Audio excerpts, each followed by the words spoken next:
De retour dans la tranche info sur Canal 10, place maintenant au focus. Et vous le savez, le mardi, nous recevons nos experts du numérique, de la robotique et de tout en fait. Ils sont super calés, je suis tellement content de les recevoir tous les mardis. Il s'agit des membres de l'association WeBash. Nous en avons 3, mais on commence avec Yoël. Bonsoir Yoël. Bonsoir. Ça fait presque un mois qu'on ne s'est pas vu, comment tu vas? Ça fait un moment quand même. Ça va. Ça va. Je t'ai pas trop manqué, je vous ai pas trop manqué. Alors franchement, ça m'a manqué. Et tout le monde m'a demandé des nouvelles, quand est-ce que tu reviens, etc. Donc on est de retour. Hein. C'est le jour du retour. Ouais. Bonsoir Benoît. Bonsoir. Comment tu vas? Moi ça va pour l'instant. On est en vacances. Vacances, il n'y a pas des examens à préparer Benoît? C'est déjà fini. C'est déjà fini? L'année est déjà finie. Les étudiants finissent vite. C'est fini très tôt dans l'année. Ah ben c'est ça qui est bien. Mais on n'a pas de vacances toute l'année pour côté. Ça a charbonné dur. Ah oui, c'était... Examen en poche. Duré, hein. Examen en poche. On verra si tu veux. Examen en poche Benoît? Oui. D'accord. Merci bien, avec beaucoup de remerciements. Nous avons également sur ce plateau Christophe Matra, qui est proviseur du lycée agricole. Bonsoir Monsieur Matra. Bonsoir. On avait commencé justement à parler de votre filière, mais comme il y avait beaucoup à dire, eh bien on a ce plateau complémentaire justement ce soir et on va décortiquer vos filières d'enseignement. Et les jeunes de WeBash justement sont là pour ça, surtout pour la petite touche numérique, peut-être voir vous porter quelques idées pour votre développement. À vos côtés, nous avons Swami Paté, qui est chef d'exploitation. Bonsoir Monsieur Paté. Bonsoir. Et de l'autre côté, 2 femmes, à savoir Myriam Nago-Lambert, qui est directrice du centre de formation. Bonsoir. Et à vos côtés, donc Nadine Godard, qui est enseignante. Bonsoir Nadine. Bonsoir. Et à mes côtés, pour la coprésentation ce soir, nous avons William Leblanc. Bonsoir William. Bonsoir. Je te laisse la parole. Bon, très bien. Donc, le lycée agricole, c'est bien ça. Donc, Madame Lambert, Madame Lago-Lambert, effectivement, directrice du CFA, pouvez-vous nous présenter les filières de ce lycée? Alors déjà, je commencerai sur sa partie formation professionnelle et apprentissage, puisqu'il y a M. Matra qui est sur le lycée et qui va pouvoir donner plus d'éléments sur différentes filières. Mais sinon, sur la partie apprentissage, donc en fait, c'est du niveau 3 et du niveau 4, donc au niveau CAPA et puis le niveau Bac Pro. Mais également, il y a une licence pro en alternance via l'apprentissage que nous faisons. Et en fait, sur des filières agricoles, mais également en service en milieu rural, service à la personne. Et on a également un bac pro en aménagement paysager. Donc, en fait, nous faisons mieux pour proposer aux apprentis, enfin aux jeunes de la Guadeloupe, des formations adaptées aux besoins du territoire. Sinon, sur la formation professionnelle, nous restons à peu de choses près sur les mêmes types de filières, à savoir, nous sommes également sur, je dis de l'agriculture, c'est notre cœur de métier, donc sur des formations, le brevet professionnel responsable d'entreprise agricole, qui est une formation qui est très très demandée, puisque nous savons qu'il y a une forte demande de personnes qui cherchent à s'installer. C'est vrai que via cette formation, c'est une possibilité de pouvoir... Donc cette formation, elle est spécifique vraiment pour ceux qui souhaitent créer leur exploitation. Tout à fait. Voilà. D'accord. Vous nous avez dit qu'il y a des licences professionnelles justement qui sont en alternance. Est-ce que tous les cursus ne devraient pas être en alternance pour une filière agricole? Eh bien, est-ce que devrait? C'est vrai que ça répond bien à une réalité maintenant, de pouvoir avoir à la fois la réalité du terrain et la réalité, comme on dit, théorique.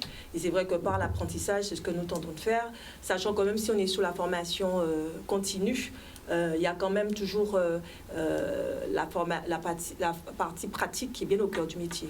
Donc, voilà. Toujours une bonne dose d'heures qui est consacrée à la pratique. Ah oui. J'ai une petite question.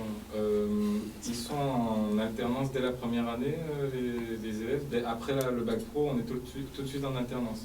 En fait, là, sur la formation par apprentissage, c'est-à-dire dès la première année, voilà, il y a l'alternance, c'est-à-dire il y a les périodes en entreprise et la période en centre. Donc, c'est de l'alternance de la première année.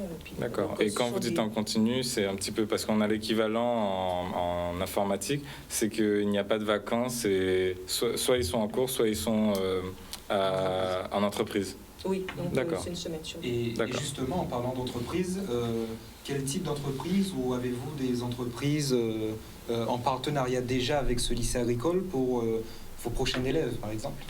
C'est-à-dire, quand même, il y a des entreprises avec lesquelles on a l'habitude de travailler. Donc, systématiquement, année après année, on retrouve ces partenaires qui acceptent de travailler avec des apprentis. Par contre, comme on forme des professionnels, on incite aussi nos jeunes à être autonomes dans leur recherche de maîtres d'apprentissage. Donc, voilà. Ok. Et donc, en général, au bout le diplôme, après le diplôme, ils peuvent faire quel type de métier précisément, à part être autonomes? Est-ce qu'ils peuvent directement aller travailler, être salariés dans une entreprise et sous quel titre? Alors en fait, ça arrive puisqu'en fait, par rapport aux filières, puisque comme je disais, il y a la filière aménagement paysager ou encore tout ce qui est service à la personne et vente en milieu rural. Il y a des jeunes, suite à leur période en entreprise, de période en alternance, quand justement ça se passe très bien comme maître d'apprentissage, qui arrivent à intégrer directement après le diplôme l'entreprise dans laquelle ils ont été apprentis. Donc, on en a pas mal au niveau des restaurants. Bon, vous me direz, par rapport à la situation actuelle, c'est un peu spécifique. C'est un peu compliqué. Un peu compliqué. Mais on a eu quand même des jeunes qui ont été retenus gardés comme salariés à la suite de leur période d'apprentissage. On n'avait pas eu le temps de s'étaler justement sur l'installation des jeunes agriculteurs. Est-ce que vous pouvez nous parler justement des problématiques au niveau de leur installation? Comment on pourrait régler ça pour faire en sorte que, en sortie de filière, boum, ils puissent avoir leur exploitation directement? Oui, je ne suis pas sûr d'avoir des recettes toutes faites pour répondre à cette problématique, mais bon, tout le monde sait qu'en Guadeloupe, il y a un gros problème d'accès au foncier agricole pour des jeunes qui sortent de formation. Donc, nous, on essaye de réfléchir à des solutions pour pouvoir aider ces jeunes à l'installation. Donc, je vous avais parlé la dernière fois de notre projet de monter un espace test agricole, c'est-à-dire que vous avez parlé du lycée agricole, mais c'est qu'une des composantes de l'établissement. On a 5 centres constitutifs, le lycée en est une. Donc l'idée, c'est sur notre exploitation, on est une exploitation de 30 hectares, de pouvoir donner à un jeune l'accès à du foncier, de pouvoir lui donner accès à notre matériel, de pouvoir l'accompagner techniquement, et que ce jeune, dans un environnement sécurisé, puisqu'il n'a pas d'investissement de départ à faire, il puisse tester ses productions, tester ses circuits de commercialisation sur une période maximum de 3 ans. Et pendant ces 3 ans, que nous, on réfléchisse avec les différents partenaires, et notamment la SAFER, sur l'accès à du foncier de manière pérenne. Et donc, le jeune, quand il sort de ce dispositif, il a d'une part validé ses itinéraires techniques, validé ses circuits commerciaux, et donc il part de manière plus sécurisée sur une installation définitive. On peut sécuriser le parcours. William. Bon, et au niveau par rapport à Madame Godard, bienvenue déjà. Voilà. Qu'est-ce que la hippologie? Alors, hippologie, donc c'est une option que l'on propose aux élèves de seconde, donc hippologie équitation. Donc les élèves s'initient à connaissance du cheval et aussi aux techniques de l'équitation. Donc les élèves de seconde générale technique, puisqu'on a la filière générale, la filière technologique et professionnelle. Voilà. Donc, c'est une option... une option naissante, une nouvelle option? Alors, elle est récente depuis l'année dernière. D'accord. Puisqu'il y a une réforme, vous savez, la réforme du bac général. Donc, on a revu les options. Et pour la seconde générale, on propose 3 options. Donc, il y a l'hippologie équitation, on a pratique sociale et culturelle et innovation culinaire.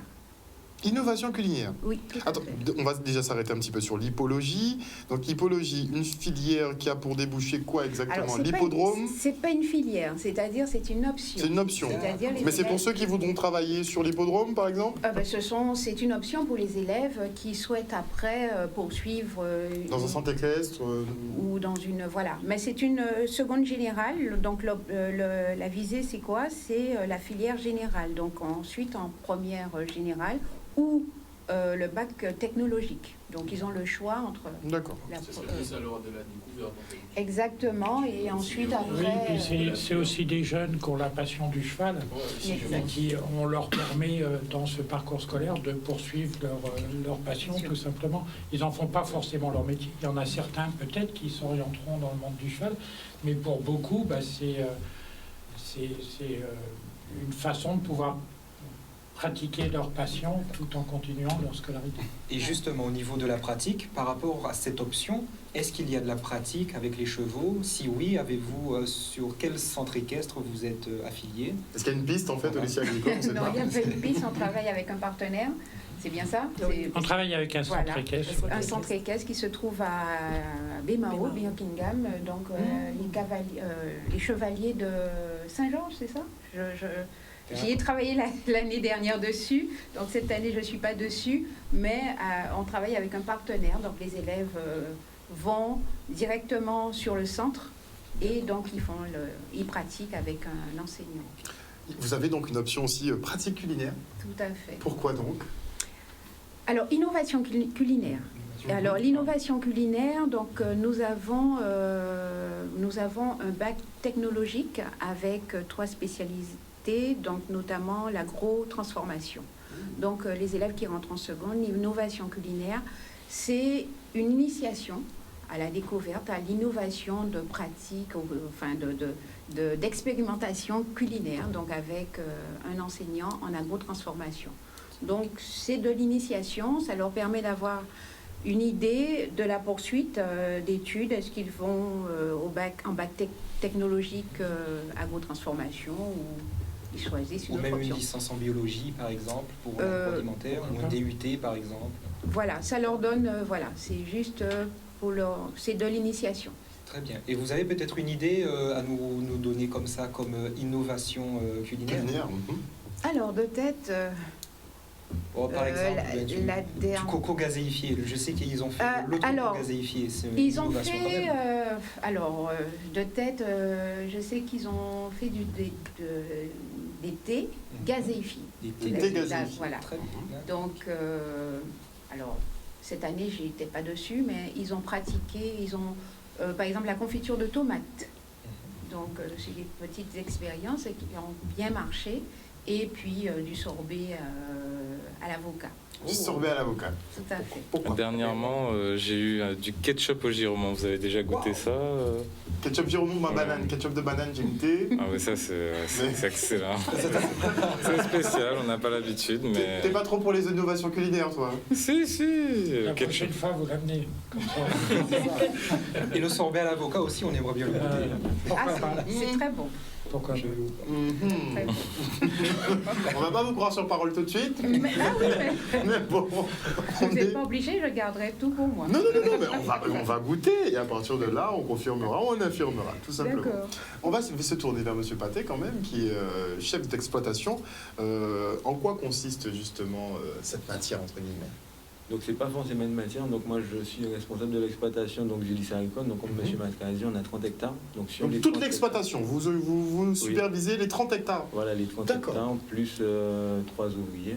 Donc j'ai un responsable d'élevage parce que sur l'exploitation, donc pour bien expliquer, sur les 30 hectares... Vous avez des cochons? Voilà, exactement. Donc on a un élevage de porc, on a un élevage de bovins. Donc du coup sur l'élevage de porc, on fait de la naissance et de l'engraissement. Sur l'élevage de bovins, on fait juste de la naissance.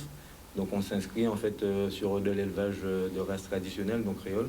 Sur le porc, justement, on y retourne parce qu'on était sur un élevage, on va dire, conventionnel avec des races européennes. Et là, petit à petit, on retourne sur la race créole parce qu'on voit les bienfaits, on va dire, de la race créole. Quels sont-ils? On va dire au niveau de l'alimentation, elles peuvent valoriser tout ce qui est carottes de tri, ce que les truies européennes ne font pas. C'est souvent de l'aliment concentré qu'on est obligé de leur apporter pour qu'ils puissent le valoriser en viande. Tandis que le porc créole peut valoriser tout ce qui est carottes de tri, bananes, patates douces, etc. Et donc notre viande est meilleure. Évidemment. Oui. Elle est plus riche, elle est plus diversifiée. J'aime bien l'entendre. Et surtout l'aspect sanitaire aussi, parce qu'aujourd'hui on rencontre pas mal d'aspects sanitaires sur les différents élevages, même sur les productions végétales aussi. Et la race créole, on va dire, est adaptée à notre climat, donc est adaptée aux problématiques donc de l'humidité, des bactéries, etc. Donc du coup, le porc créole est adapté en fait à son climat. Donc nous, on inscrit notre élevage, on va dire, dans ce sens-là. Sur l'exploitation, donc sur les 30 hectares, on a 11 hectares en conventionnel. Donc on a gardé une culture conventionnelle, donc une monoculture, donc c'est de la canne à sucre, sur 11 hectares. Donc on inscrit justement cette culture conventionnelle dans ce qu'on appelle, on va dire, l'agroécologie, donc des meilleures pratiques. Mais là, quand on est sur de la canne, on est sur de la rentabilité. On est sur des surfaces et c'est plutôt des calculs mathématiques que de l'agriculture. C'est Plus ou moins, mais c'est aussi conserver, on va dire, un patrimoine aussi. La canne à sucre, ça fait partie d'un patrimoine culturel. Donc du coup, on va dire aujourd'hui, essayer d'y intégrer des bonnes pratiques par rapport à ce que la Guadeloupe peut avoir, on va dire, en termes de spécificité. Nous, on inscrit l'exploitation, on va dire, dans cela. Donc aujourd'hui, c'est essayer de trouver des débouchés commerciaux à cette canne. On va dire qu'on en a déjà discuté un petit peu, on va dire, on a des discussions avec les distilleries, des discussions avec des agrotransformateurs en sucre, en sirop. Et donc, du coup, et peut-être, pourquoi pas, ouvrir une filière canne de bouche, parce qu'on voit qu'il y a pas mal de personnes qui consomment de la canne, qui n'ont pas forcément de champ de canne, mais qui veulent bien consommer une canne à sucre. Donc, du coup, pourquoi pas. Il y a 2 filières à mettre en place. Parce qu'il y a 2 filières de bord de chemin, la canne et le coco. Exactement. Donc il faudra. Oui, non, c'est progressivement, on va dire, il faut que les professionnels aussi s'intéressent à ce style de commercialisation. Et donc, du coup, peut-être, pourquoi pas avoir des discussions avec ces revendeurs et peut-être avoir, une vente directe et peut-être cadrer, on va dire. Surtout cadrer. Voilà, cet aspect commercial. Donc, du coup, sur les 30 hectares, donc depuis 2016, on a entamé une conversion en agriculture bio sur 8 hectares et demi. Donc du coup aujourd'hui on a 8 hectares et demi qui sont en agriculture biologique, donc on a une production biologique sur l'exploitation et on a 10 hectares pour donc les bovins, donc en pâturage et 2 hectares de fauche. Donc, et après le reste on a à peu près 1 hectare et demi de bâtiment, voilà. Et au niveau de la bagasse, est-ce que vous après aussi vous l'utilisez peut-être pour faire du bioéthanol ou... Là aujourd'hui, non, il n'y avait pas en tout cas d'intérêt au niveau de la bagasse, mais par contre pour cette récolte, on va dire faire des balles de paille sur 50% de la paille de notre surface pour la stocker, donc pour les besoins on va dire de la pédagogie parce qu'on a une partie horticole. Donc du coup, on a pas mal d'espace à aménager. Pour nos pratiques aussi en agriculture biologique, on fait du paillage. Donc du coup, ça nous sert en fait de stock de paille permanent. Mais on va quand même laisser de la paille au sol parce que ça permet aussi de pailler la canne, donc d'éviter l'enherbement de la canne à sucre. Et quand vous parliez de bonnes pratiques tout à l'heure, vous vouliez dire quoi? Donc sur la canne à sucre, donc sur la partie conventionnelle, ce qu'on appelle bonne pratique, c'est la réduction des produits phyto utilisés. Donc aujourd'hui, en fait, on est passé... Réduction drastique ou... Oui, drastique. On est passé de 4 herbicides, donc 4 passages d'herbicides sur un cycle à un seul. Et tout le reste est fait mécaniquement ou manuellement. D'accord. Donc du coup, ça s'appelle les mesures MAEC. Donc il y en a différentes. Il y en a celles qui éliminent totalement l'herbicide, qui passent de l'engrais organique. Enfin voilà. Nous on s'inscrit dans une démarche progressive. On ne veut pas non plus tout faire bien. On veut y aller progressivement et montrer l'exemple. Mais l'objectif 0 pesticide est atteignable ou pas? Oui, c'est atteignable. Mais il va falloir plus de main d'œuvre. Plus de main d'œuvre ou peut-être mécaniser, adapter, on va dire la mécanisation. Donc sur l'exploitation aussi. Voilà. L'automatisation, une solution? Alors justement, pour pouvoir en fait réduire l'utilisation de pesticides et aussi réduire en fait la main-d'œuvre, est-ce que vous avez une solution, on va dire, technologique, automatique pour lutter contre ça? Donc aujourd'hui, sur notre partie biologique, donc du coup on travaille sur un projet qui s'appelle Sistrobium, donc c'est l'innovation technique sur les parcelles en fait en agriculture biologique. Donc en gros c'est adapter du matériel déjà existant. Donc on a du gros matériel pour faire du gros labo, du gros entretien, etc. Quoi comme matériel? Donc par exemple des motoculteurs par exemple ou on va dire qu'il y a beaucoup de gyroboyeurs, des choses comme ça, mais qui sont de gros modèles qui ne sont pas adaptés en fait à une agriculture plus petite. Et donc du coup, on fait une adaptation, on va dire, des matériels, donc par rapport à l'espacement des rangs, par rapport, on fait beaucoup de cultures associées, parce que aussi une plante, par exemple, on va donner un exemple simple, quand on plante de la banane, on va planter une plante de couverture ou une espèce qui va couvrir assez rapidement le sol pour empêcher l'herbe de pousser. Voilà. On est un peu sur la permaculture en fait. C'est tout un autre concept, mais c'est à peu près ça, on va dire. C'est vraiment limité. Ça s'y rapproche. Voilà, ça s'y rapproche. La permaculture, c'est vraiment un peu plus poussé. C'est un peu plus poussé. Et au niveau même de la technologie, peut-être surveiller justement les hectares avec peut-être un drone pour essayer de voir en fait, pour pouvoir mieux... Avoir une vue globale. Ouais, avoir une vue globale, mais aussi peut-être des sol testeurs. Le fait de pouvoir en fait... William, sol testeur, il faut il y a des mots. Il faut expliquer comment. C'est sol testeur. Un sol testeur. Alors un sol testeur, c'est un petit appareil qui va permettre de connaître la composition pratiquement exacte du sol. Donc c'est-à-dire humidité avec les nutriments, enfin voilà, le pH. Et pour qu'on puisse, du coup, adapter, ajouter, donner les nutriments nécessaires et améliorer le sol pour avoir le meilleur rendement de production possible pour la plante. Enfin, aujourd'hui, effectivement, on fait des analyses de sol, on va dire, toutes les 2 ans parce que ça coûte relativement cher. Et effectivement, ça peut être une solution, une innovation. J'aime bien avoir des idées. Comme ça, on sait ce que le lycée doit dépenser quand même pour ça. Non, on va dire que pour faire une analyse de sol sur une parcelle, c'est minimum entre 160 et 200 euros. Donc du coup, si on a 20 parcelles à tester, à mettre en place, ça fait vite. Ça monte très vite, effectivement. Voilà. C'est plus ça en fait le problème, c'est qu'il faut faire une analyse par parcelle pour que ça soit représentatif. D'accord. Mais ça peut être considéré comme étant un investissement si on veut garder des sols quand même assez riches. C'est pour ça qu'on ne le fait pas tous les ans, on essaie de le faire tous les 2 ans, tous les 3 ans, comme ça on sait qu'on a un schéma, on va dire, d'amendement contrôlé. D'accord. Et sur la surveillance par drone dont William parlait? Ça peut être une idée, justement. Nous, aujourd'hui, moi je travaille avec un logiciel de gestion de parcelles, donc, qui me permet justement sur mon écran d'avoir toutes mes parcelles, d'y ajouter mes interventions. Et c'est vrai que si de mon ordinateur j'avais un drone qui pouvait en tout cas aller sur place pour regarder directement peut-être l'état de mes parcelles ou juste faire de la surveillance au lieu de prendre ma voiture et faire le tour. Voilà, ou bien peut-être marcher peut-être dans les champs. Après, l'un n'empêche pas l'autre. Ça peut être complémentaire, c'est ça. Mais l'avantage en fait du drone, c'est qu'on peut vraiment avoir en fait une vue globale et aller. Aujourd'hui en agriculture, on va beaucoup plus loin avec un drone. C'est-à-dire qu'aujourd'hui, on a des caméras à différents spectres des caméras de lumière et qui permettent sur une parcelle d'identifier l'importance de la biomasse selon les zones. C'est-à-dire que vous arrivez à faire des cartographies de parcelles où vous savez exactement quel est l'état de croissance d'une plante et ensuite avec des logiciels on fait des plans de traitement et ensuite on met une carte SD dans le tracteur et le pulvérisateur il va apporter la bonne dose au bon endroit. Donc même si on est sur des engrais ou des traitements bio, on n'apporte que la bonne dose au bon endroit. Et aujourd'hui, on arrive avec, on a des tracteurs géolocalisés, équipés de GPS, et on a des précisions au champ qui sont de l'ordre de quelques centimètres. Donc, au niveau technologique, l'agriculture, souvent on a une image un petit peu désuète. Archaïque un peu, ça pioche et ça pèle, quoi. Aujourd'hui, on est arrivé à la firme connectée. Ouais, en fait. Tous les constructeurs ont déjà des prototypes de tracteurs autonomes. Aujourd'hui, ils ne sortent pas sur le marché parce qu'on a des problèmes réglementaires. Voilà, de quel ordre pour emprunter les routes, il y a tout un tas de problèmes, mais en tout cas, c'est au point. La technologie au point. C'est quand même des tracteurs automatisés, donc c'est comme les voitures. C'est comme les Tesla, en fait. Exactement. D'accord. Encore, le Tesla, c'est très...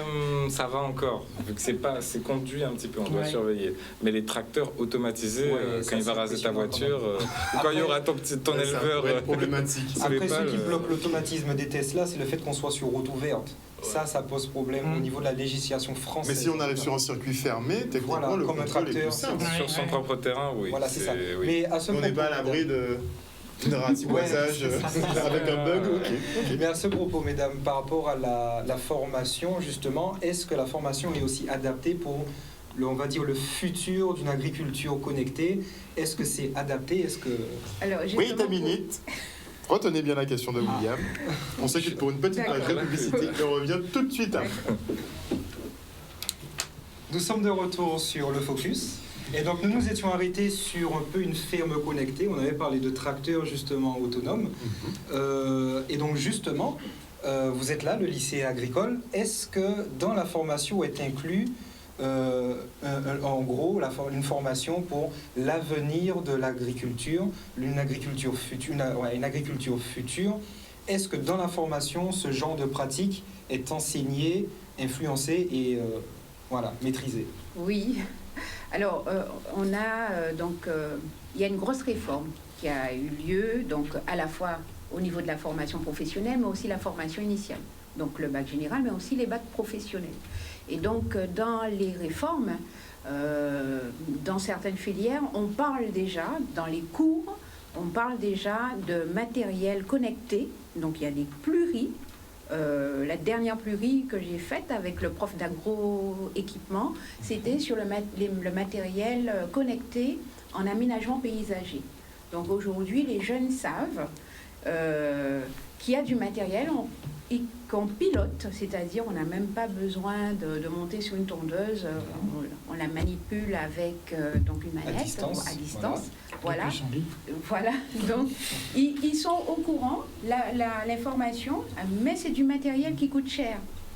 C'est un matériel. Il faut pas mal d'aide quand même pour pouvoir être équipé. Voilà, et ça c'est notre grosse problématique, c'est d'avoir ce matériel pour être justement dans l'actualité, en fait. Voilà. Mais les élèves, ils ont cette formation, ils sont au courant. Donc, on sait que dans un avenir, pour ceux qui vont poursuivre, on sait qu'ils vont revenir, on aura des jeunes qui vont s'installer avec de la technologie de pointe. D'accord. Donc, ils ne seront pas en reste. Techniquement, on sera aligné sur... Normalement, oui. Après, c'est, comme je vous dis, c'est l'aspect financier, parce que ça... On ira voir M. Matra sur l'aspect financier. C'est du matériel qui coûte. voir où est-ce que ça pêche et qui peut porter des financements. Mais est-ce que, justement, en termes d'apprentissage, vous avez peut-être des échanges avec d'autres pays, avec d'autres, justement, qui utilisent d'autres techniques agricoles qui pourraient être porteuses pour la Guadeloupe? Alors... vu comme ça, je dirais non, mais en même temps oui, parce qu'on a quand même des collègues, des confrères de l'Hexagone ou même des Antilles, Martinique, avec qui on discute. Et, mais les échanges, pour l'instant, ne sont pas assez... fructueux. Voilà. Et puis avec le Covid, puisque habituellement on faisait... Donc, on partait, donc il y avait le salon de l'agriculture, ça permettait aux élèves aussi de voir un peu ce qui se passait, en fait les nouvelles technologies. Mais avec le Covid, on ne peut plus se déplacer, donc on peut pas... Il y a des salons qui se font en Europe. Mais pourquoi rester sur l'Europe? On sait qu'il y a des pays comme le Japon qui utilisent des techniques ancestrales. Oui, mais on n'a pas encore le contact avec le Japon. Alors que... Ça ne saurait tarder, M. Matra, n'est-ce pas? Oui, voilà. Donc avec l'Hexagone, c'est beaucoup plus facile. Je les appelle tout de suite après. Voilà. Après une coopération internationale, donc un voyage linguistique. Oui, c'est important ce que vous dites, parce qu'une des missions de l'enseignement agricole, c'est la coopération internationale et l'ouverture à l'international. Donc, sur l'établissement, on a choisi de d'abord coopérer au niveau de la Caraïbe. Donc là, aujourd'hui, on est en contact avec un établissement de Sainte-Lucie. Très bien. Donc, on devait y aller pour un petit peu formaliser les choses, et puis on n'a pas pu, mais l'idée, c'est plus que de faire des voyages d'études. On a tous fait des voyages d'études à l'étranger dans notre scolarité. C'est un peu du tourisme scolaire, c'est-à-dire qu'on y va 15 jours, on fait des choses très intéressantes, mais après, qu'est-ce qui reste dans le temps et comment on l'a capitalisé, c'est pas évident. Donc là, ce qu'on veut faire, nous, c'est des parcours croisés, c'est-à-dire que nos jeunes, ils puissent aller 1 mois, 2 mois, un trimestre sur Sainte-Lucie, recevoir un enseignement en anglais, et que accueillir, nous, sur des mêmes périodes, des jeunes de Sainte-Lucie. Et à la fin, peut-être avoir la double qualification, avoir un diplôme anglo-saxon et un diplôme national. Excellent. Parce que je pense qu'il y a vraiment un enjeu. C'est-à-dire que ma génération à moi, on a eu plutôt une mobilité professionnelle au niveau du territoire national. D'accord ? Nos enfants, si on ne leur donne pas la capacité d'avoir une ouverture sur le monde réel et de pouvoir s'inscrire... bien dit réel. Voilà, ça ne veut pas dire qu'on encourage les jeunes Guadeloupéens à partir, c'est pas ça. Travailler avec l'international, ça peut se faire depuis la Guadeloupe. Mais si on n'est pas capable de travailler avec les gens qui nous entourent, on va bloquer des carrières pour les générations futures. Et je crois que si on veut vraiment donner cette chance à nos jeunes, c'est pas seulement la maîtrise des langues, c'est aller découvrir d'autres cultures du travail, d'autres cultures tout simplement, et d'autres façons de faire. Et donc justement, par rapport à la culture du travail, à Sainte-Lucie, la culture en fait de l'agroalimentaire est différente de celle d'ici. Donc, je suppose, est-ce que c'est bien ça? Est-ce que c'est différent? Oui, alors là, on a amorcé les premiers contacts avec Sainte-Lucie il y a 1 an. Ils sont venus nous voir. Bon, tout de suite après, on a eu la crise Covid, donc on a des échanges par Zoom et uniquement pour le moment. Donc pour le moment, c'est un peu prématuré pour vous dire réellement quelles sont les différences entre les deux endroits. Mais en tout cas, on a des problématiques coopérer au niveau de la Caraïbe, c'est aussi coopérer au niveau de l'agriculture des régions chaudes en zone tropicale, quoi. Parce que les problématiques en métropole ne sont pas les mêmes qu'ici. Et je crois qu'on a déjà à s'ouvrir sur la Caraïbe pour pouvoir construire tous ensemble l'agriculture de demain sous les tropiques. Et puis on arrive au Japon. C'est ça. Nous avons une richesse en Guadeloupe, et je suppose aussi que Sainte-Lucie a une richesse aussi qui est différente peut-être de la nôtre. Donc le but de ce voyage est de faire connaître justement la richesse extérieure qu'il y a hors local, mais aussi les pratiques différentes. Mais ce serait un voyage qui serait destiné à quelle filière, quelle classe, quelle formation? Oui, alors pour le moment, nous, on étudie la possibilité de faire des parcours croisés avec des filières générales scientifiques. On a un bac scientifique sur l'établissement. C'est le bac de l'éducation nationale, sauf qu'il a une spécificité, c'est qu'il est orienté sur les sciences du vivant. Donc il va déboucher sur des gens qui vont faire soit des prépas pour intégrer des écoles d'ingénieurs, soit des prépas pour faire vétérinaire. On a même un pharmacien, un BMAO, qui a fait ce bac chez nous. Enfin, il ouvre sur plein de choses. Et donc l'idée, c'est que ces jeunes-là, ils puissent à terme obtenir un bac général scientifique national, mais aussi un diplôme anglo-saxon, et qu'ils aient une véritable ouverture sur l'international. La maîtrise d'une langue, c'est qu'une partie des compétences qu'il faut avoir pour s'ouvrir à l'international. Être capable de s'ouvrir à une autre culture, à d'autres façons de travailler, à comprendre comment les autres fonctionnent, c'est aussi important que la langue. Et je crois que ça passe que par l'immersion. Mais une immersion significative, quand on part 15 jours, c'est pas suffisant. Pour vous, ce serait du 3 mois, et là, on serait bon. Ce serait construire progressivement, peut-être les secondes les envoyer 1 mois, les premières 2 mois, et puis peut-être qu'en terminale 3 mois, je ne sais pas, c'est à construire, mais en tout cas essayer. Dans l'établissement où j'étais avant, on avait construit un projet au niveau européen avec l'Irlande et l'Italie, et donc les gens faisaient leur cursus un trimestre dans chaque pays. C'est excellent. Et les jeunes, quand ils revenaient de ce cursus, ils avaient, ils avaient une ouverture et une connaissance beaucoup plus accrue. Et Erasculture. En fait, et qu'est-ce qui vous manque? Ce serait, là il y a la période Covid, mais vous avez aussi un souci de moyens visiblement pour être vraiment au top du top? Ouais, je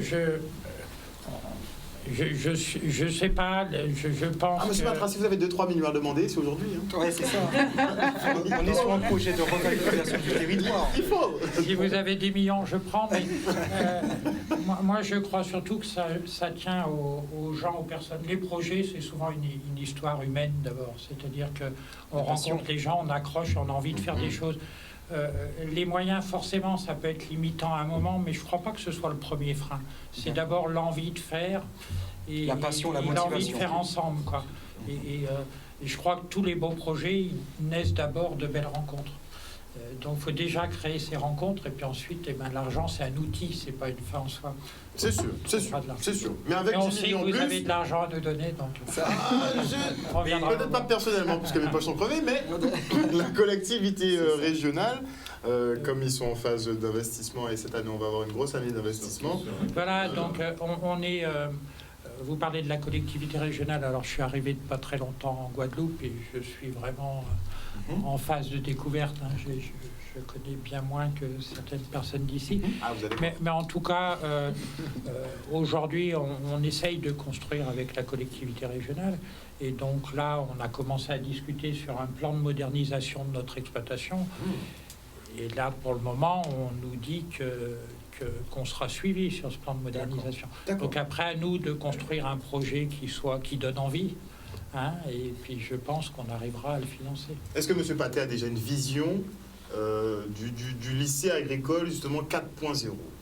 Justement, enfin peut-être pas 4.0, mais en tout cas la remettre dans l'air du temps, parce qu'on a des infrastructures assez vieillissantes quand même, donc déjà ce sera un premier, remoderniser l'outil de production. D'accord. Et puis après, ensuite, effectivement, là on pourra y intégrer de nouvelles technologies beaucoup plus facilement et plus simplement. Une petite question, Internet, au niveau de l'établissement, comment aider? Pour le moment, on a Internet partout. On a ADSL ou fibre? On a la fibre. Fibre? Vous êtes bien, ça. Ah oui, on est à côté de Jam. Mieux que 20% de toute la Guadeloupe, quoi. C'est vrai que comme on est en connexion Wi-Fi, donc c'est vrai que il y a quelques bugs. Dans l'ensemble, en tout cas, nous on est couvert jusqu'à l'exploitation. On va dire que tout le site, en tout cas, est couvert. En soi, pour avoir en tout cas un site connecté, il vous faut quand même un réseau qui est assez étendu. En soi. Donc, si vous avez la fibre, déjà, la rapide, voilà, ce sera fait. Mais après, les nouvelles technologies, il ne faut pas que ce soit... Enfin, ce n'est pas une fin, ce n'est pas un objectif. Oui. C'est un outil pour... L'objectif, il est bien, enfin, pour nous, il est bien de réfléchir à produire pour la population une agriculture, une alimentation plus saine, d'essayer de développer... une plus grande part des produits locaux dans l'alimentation des Guadeloupéens et de valoriser les circuits courts, d'accord, pour une meilleure valorisation du travail des agriculteurs. Alors les nouvelles technologies peuvent être un outil pour répondre à certains enjeux de transition et de réduction des produits phytosanitaires. Voilà, mais après il reste à structurer parce qu'en Guadeloupe on est sur une taille moyenne des exploitations qui est relativement modeste. Donc, qui dit exploitation de petite surface, dit pas forcément les capacités financières d'acheter des matériels qui coûtent cher. Enfin, alors aujourd'hui, ça a beaucoup baissé, mais ce qu'il faut savoir, c'est qu'il y a 4-5 ans, j'ai acheté un drone sur un établissement où j'étais avant, c'était 45 000 € le drone, quoi. Un agriculteur, il ne peut pas se permettre de mettre 45 000 €. Donc, c'est aussi la structuration du travail des agriculteurs qui a à réfléchir. C'est-à-dire qu'il existe des outils comme les CUMA, les coopératives d'utilisation de matériel on a les SICA agricole, qu'il faut sans doute développer pour que les agriculteurs puissent avoir accès à certaines technologies. Voilà. On n'est pas sur... Dans la Beauce, vous avez des exploitations agricoles, enfin c'est de l'industrie agricole, ils ont 3000 hectares, ils ont les capacités de pouvoir investir sur un matériel. Ici, on est sur une agriculture comme dans certaines régions françaises, où on est plutôt sur des tailles réduites d'exploitation et où la coopération agricole, je pense, est un passage obligé pour pouvoir... Moyen de survie pour ces agriculteurs? De survie, je ne sais pas, mais en tout cas, pour pouvoir bénéficier d'un certain nombre de technologies, il faudra passer par là, autrement ce sera difficile. Sinon, on a parlé beaucoup de production, mais en termes de transformation et de distribution, par exemple, la distribution, on parlait de grands distributeurs, mais bon, apparemment, c'est un pourcentage de produits locaux qui prennent.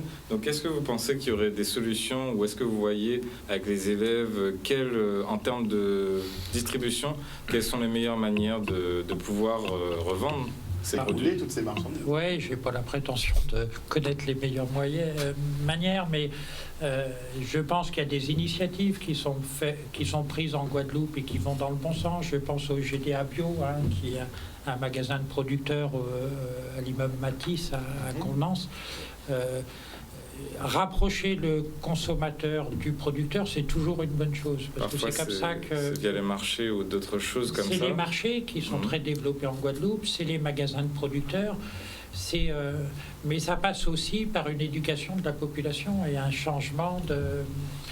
Voilà, on était habitué à aller au supermarché, à tout trouver sur place. Manger local, ça implique aussi d'autres façons de faire. Et c'est vraiment tout ça qu'il faut réfléchir. Le lycée agricole va être au cœur justement de cette bascule-là aussi. Parce que il y a des stratégies pour orienter. Alors, on réfléchit vous parliez d'agro-transformation. Oui. On réfléchit à la construction d'un équipement d'agro-transformation, alors pas un truc industriel, mais avoir une salle de découpe, avoir une légumerie pour faire une première transformation des légumes et pouvoir la mettre pour nos productions, mais aussi pouvoir la mettre à disposition des agriculteurs. C'est-à-dire qu'un agriculteur qui fait tuer un porc à l'abattoir et qui souhaite le transformer, soit il pourra le faire à façon sur cet équipement, soit louer les installations et le faire lui-même.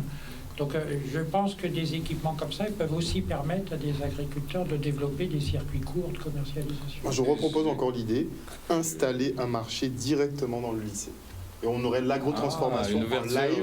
Le consommateur pourrait éventuellement avoir... Ça pourrait être un concept. Voilà, alors il y a beaucoup de lycées agricoles qui ont développé des points de vente sur les lycées.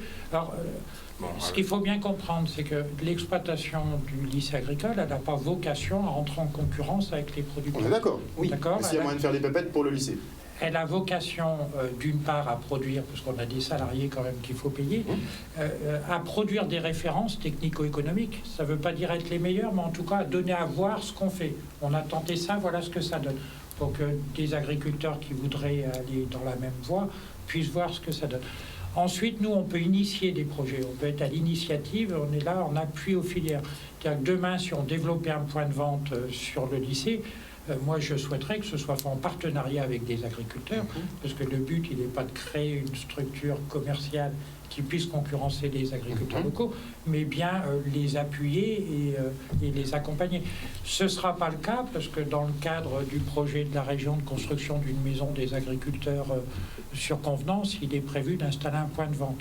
Donc on va plutôt essayer de participer à la structuration de ce point de vente plutôt que de créer quelque chose de concurrent à 200 mètres. Alors j'ai une petite question aussi en termes de transformation. Il y a aussi, vous voyez, tout ce qui est parfum, savon, etc. Il y a des filières où ils traitent de ça, de cette transformation vers ces produits-là qui manquent. Apparemment, il y a beaucoup d'innovation dans surtout alimentaire, mais pas forcément dans le cosmétique. Alors, dans le cosmétique, justement, il y a des innovations en Guadeloupe parce qu'on a un foncier, c'est bien ça, un foncier très unique dans le... Tu veux dire la qualité de la terre? Oui, la qualité est extrêmement riche. Ça crée des choses. En tout cas, j'avais cru entendre ça d'une collectivité agricole. Oui, parce que de toute façon, la plupart de nos produits sont meilleurs, en tout cas. Moi, j'en ai dit tout le temps. Mais dites-le, monsieur Paté, parce qu'il faut que le Guadeloupéen sache qu'on a les meilleurs produits du monde. C'est une richesse. C'est une réalité. Après, je ne sais pas si effectivement dans le cosmétique, ça a un impact. C'est vrai que j'en ai beaucoup parlé parce que dans la Green Startup, justement, il y avait une présentation. Exactement, j'en faisais partie, c'est pour ça que j'ai pensé. On me montrait qu'il y avait beaucoup de choses innovantes qui ne font pas encore partie du marché mondialement, comme l'huile de coco mélangée avec de fleurs de, je sais plus, je m'y connais très mal en agriculture. Mais une huile de coco mélangée avec une fleur. Oui, elle était invitée ici, tu l'avais déjà invitée, comment elle s'appelle? Le Créole, l'association Créole qui... Non, il y a ça aussi, oui, il y a le marketplace, mais il y a aussi le... Tu veux le nom de la fleur? Oui, j'ai oublié. C'est Atumo, non? C'est pas Atumo? Oui, mais non, c'est pas ça. C'est pas grave. Non, c'est pas ça. C'est pas cette innovation. C'est vrai quand même au niveau cosmétique, même au niveau des pigments qu'on a dans certains... On prend par exemple le pigment du roux. On a de quoi faire du cosmétique, que ce soit du rouge à lèvres, je sais pas, je m'y connais pas. Même la groseille, même au niveau de la culture de l'indigo aussi. L'indigo. Je sais qu'il y a un producteur d'indigo aussi. Oui, mais on est sur de l'indigo, mais je crois qu'on peut trouver d'autres. On a d'autres espèces endémiques à la Guadeloupe qui peuvent avoir exactement les mêmes caractéristiques. La Guadeloupe, c'est quand même un diamant au niveau biodiversité et au niveau agricole. Moi, je comprends plus, franchement. Et il y a des potentialités certes énormes. Alors, moi, je suis surpris en venant d'ailleurs de voir toutes les initiatives, et on l'a vu dans le concours Green Startup, là, où on a vu des projets vraiment innovants et sympathiques, quoi. Donc après, il reste à développer des circuits commerciaux pour ces projets, mais je crois qu'il y a un potentiel énorme. Madame Nago, vous vouliez... Oui, en fait, toujours par rapport à ce qu'on disait, dans les formations que nous faisons au niveau des formations pour adultes, il y a le CS, le certificat de spécialisation en informatique et médicinale, et il y a une partie un peu en agro-transformation où ils font justement l'huile de coco, où il y a des stagiaires qui expérimentent, ils sont en fait un peu dans cette recherche de transformation au niveau cosmétique, même si c'est vrai que prioritairement on est beaucoup sur la transformation alimentaire quand même, mais il y a quand même cette sensibilisation à ça. D'accord. Bon, super. Et au niveau peut-être de la logistique, est-ce que vous pensez que l'agriculture étagée est une solution peut-être en Guadeloupe par rapport au manque de terrain? En hydroponie, vous parlez? Comment? En hydroponie ou en hydroponie. Mais même alors je sais qu'il y a des bâtiments vitrés par exemple où on met des tomates, des serres.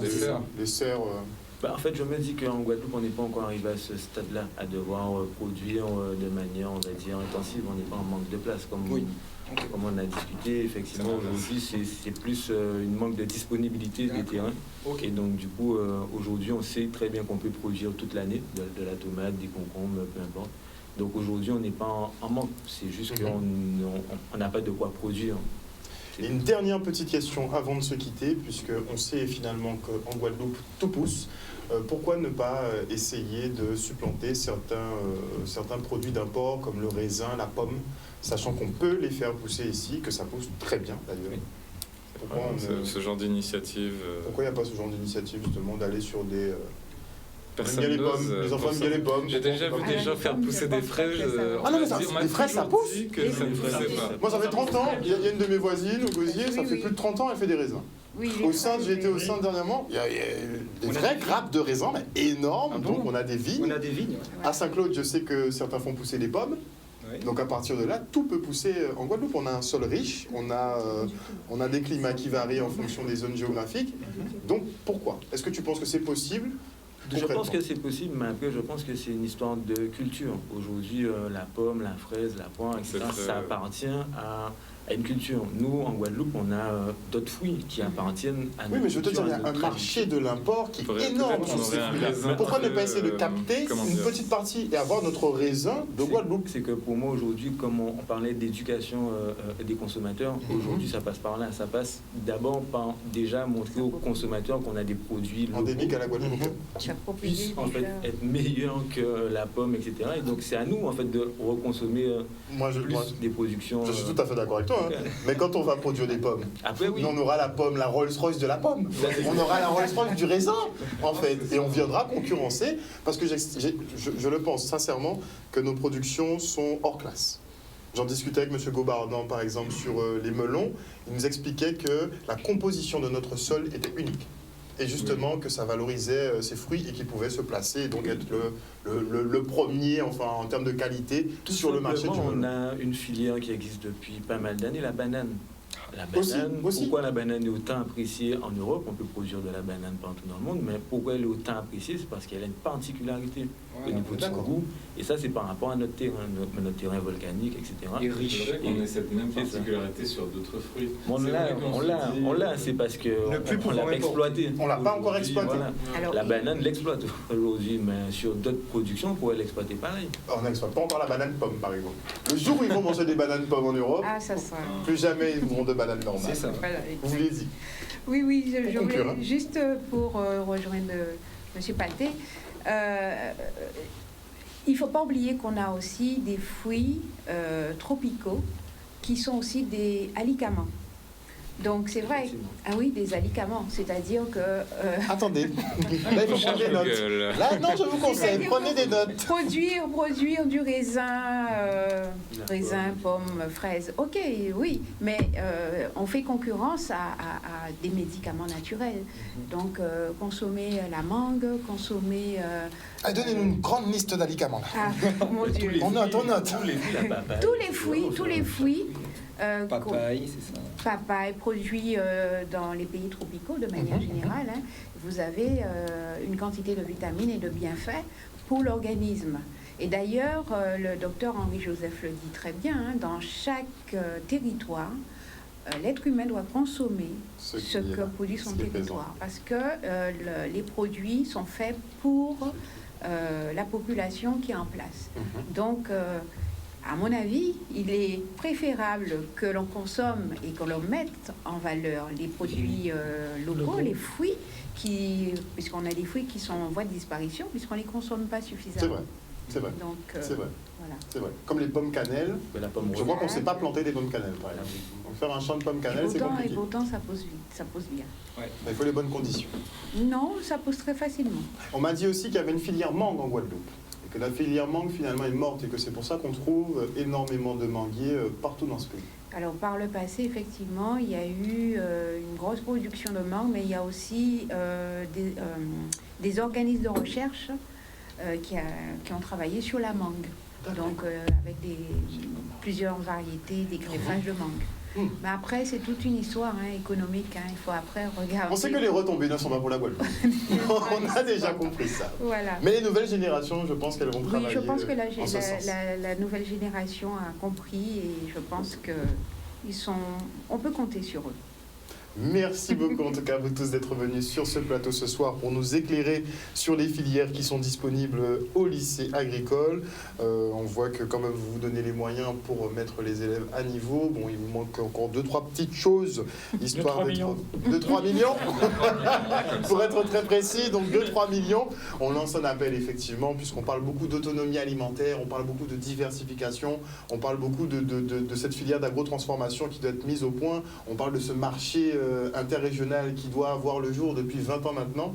En tout cas, on a la volonté des enseignants et de ce groupe scolaire d'y arriver, mais il faudra motiver les jeunes justement à suivre ces cursus et leur offrir des débouchés quand même pérennes et pas se dire qu'ils vont toucher 400 € à la fin du mois. Merci beaucoup encore à vous tous. Passez une excellente soirée à l'écoute des programmes de Canal 10. Bisous, bisous, et à très bientôt. Tu connais? Bisous, bisous tout le monde. Bye.